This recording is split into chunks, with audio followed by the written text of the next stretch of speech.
لازم ہے جب تک وہ اپنے پاؤں پہ کھڑی نہ ہو جائے اولاد، والدین کے ذمے لازم، کیونکہ یہ انسان کا بنیادی حق ہے، روٹی پیٹ میں اترنی چاہیے۔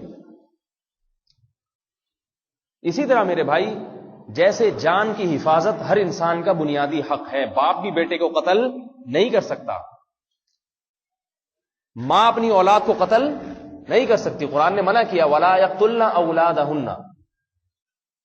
قرآن میں کیا ہے کہ اے نبی، جب آپ سے یہ عورتیں بیعت ہونے کے لیے آئیں، صحابیات اسلام قبول کیا، بیعت ہو رہی ہیں، تو ان سے کن باتوں پر بیعت لیں؟ شرک نہیں کریں گی، چوری نہیں کریں گی، زنا نہیں کریں گی، وَلَا يَقْتُلْنَ أَوْلَادَهُنَّ، اپنی اولاد کو قتل نہیں کریں گی۔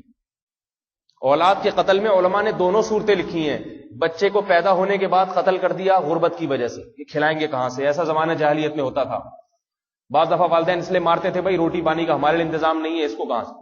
اور دوسرا اولاد کا قتل، ماں حمل ضائع کرا دیتی تھی، پیٹ میں حمل ٹھہر گیا تو گرا دو، اس کو کون ٹینشن اٹھائے بچے کی، ولادت کے بعد اس کو 2 سال پالنا، یہ ٹینشن حمل گرا دیتی تھی ماں، زمانے جاہلیت میں بھی ہوتا تھا۔ تو ان دونوں صورتوں کو علامہ ابن کثیر رحمۃ اللہ علیہ فرماتے ہیں، دونوں صورتوں کو قرآن نے حرام قرار دیا۔ کیوں؟ حمل آپ روک سکتے ہیں، بعض صورتوں میں روک سکتے ہیں، لیکن حمل ٹھہر گیا، بچے میں جان پڑ گئی، اب یہ اس کا بنیادی حق ہے کہ اسے دنیا میں پیدا ہونے دیا جائے، کیونکہ اللہ نے اس کو پیدا ہونے کے لیے سلیکٹ کر لیا ہے، سلیکشن ہو گئی ہے خدا کی طرف سے۔ اب ماں باپ اپنی بنیادوں پہ کہ ہمارے لیے بڑی ٹینشن ہے پالنا، اب والدین کو اس کی اجازت، بولو بھائی، بول کیوں نہیں رہے بھائی آپ لوگ، نہیں اجازت اس کی،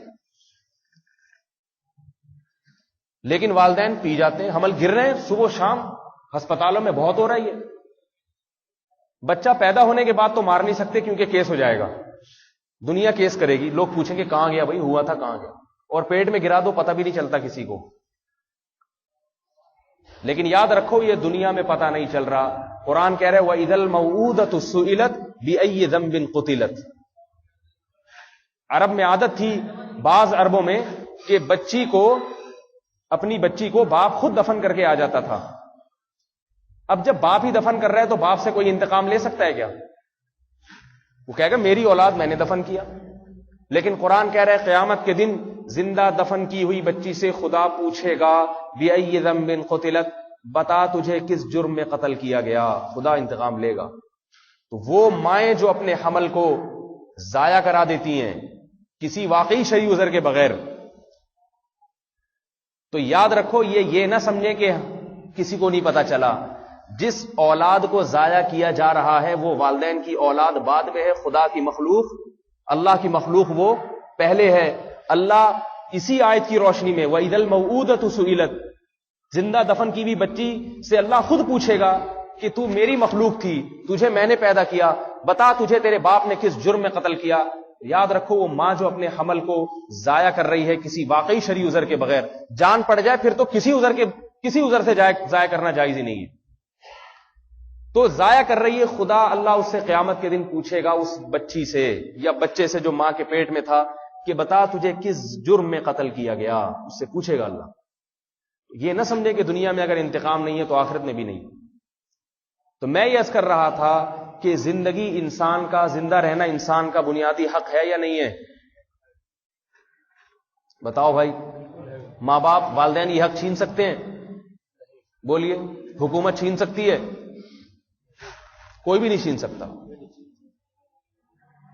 تو اسی طرح انسان کی جو ذاتی عزت ہے، عزت، اس کی حفاظت انسان کا ذاتی اور بنیادی حق ہے۔ سمجھ رہے ہیں بات کو؟ نہیں سمجھ میں آ رہی؟ ہر آدمی کی اپنی ایک عزت ہوتی ہے، ہر آدمی کی، حتیٰ کہ کوئی بھنگی اور چمار ہے نا، اس کی بھی کچھ نہ کچھ عزت ہے، جانوروں سے پھر بھی وہ افضل ہے، وہ کبھی نہیں چاہے گا کہ میں جانور بن جاؤں، اسے پتہ ہے میری جانوروں کی نسبت عزت بہرحال میری زیادہ ہے۔ ہر آدمی کی ایک عزت ہے، اس عزت کو بچانا، محفوظ رکھنا اس آدمی کا انسانی بنیادی حق ہے۔ دنیا میں اللہ نے کسی کو اجازت نہیں دی کہ اس کا بنیادی حق پہ ڈاکہ ڈالے، اس سے اس کا بنیادی حق چھینے۔ سمجھ رہے ہیں بھائی بات کو؟ جیسے زندہ رہنا انسان کا بنیادی حق ہے، والدین اس کا یہ حق چھین سکتے ہیں؟ بولو بھائی، نہیں۔ ایک صورت میں چھینا جا سکتا ہے کہ یہ خود کسی سے جینے کا حق چھین لے، کسی کو قتل کر دے. اگر یہ کسی کو قتل کر دے گا تو بدلے میں اس کو قتل کیا جائے گا، اس کو قصاص کہا جاتا ہے. سمجھ رہے ہو بھائی بات؟ جب تک کوئی واقعی قوی عذر نہ ہو تو آپ کسی سے زندگی کا حق نہیں چھین سکتے، حتیٰ کہ کافر سے بھی اس کی زندگی کا حق نہیں چھینا جا سکتا. بعض فقہاء نے لکھا ہے کہ میدان جنگ میں کافر کو جو قتل کیا جاتا ہے اس کے کافر ہونے کی وجہ سے کیا جاتا ہے. امام ابو حنیفہ رحمہ اللہ تعالی فرماتے ہیں کہ نہیں، کافر ہونے کی وجہ سے نہیں، اس کا کافر ہونا اس بات کا تقاضا کرتا ہے کہ اس کو زندہ رکھا جائے تاکہ یہ آزمائش میں پڑے، آزمائش ہو، اس کی امتحان ہو زندگی میں، اور پھر آخرت میں اس کو سزا دی جائے. اگر اس کو قتل کرنے کا حکم ہوگا تو دنیا میں اس کی آزمائش کیسے ہوگی؟ پھر زندہ کسی کو آپ ایگزامینیشن ہال سے ہی باہر نکال دیں، پھر ریزلٹ کا مطلب کیا ہوا؟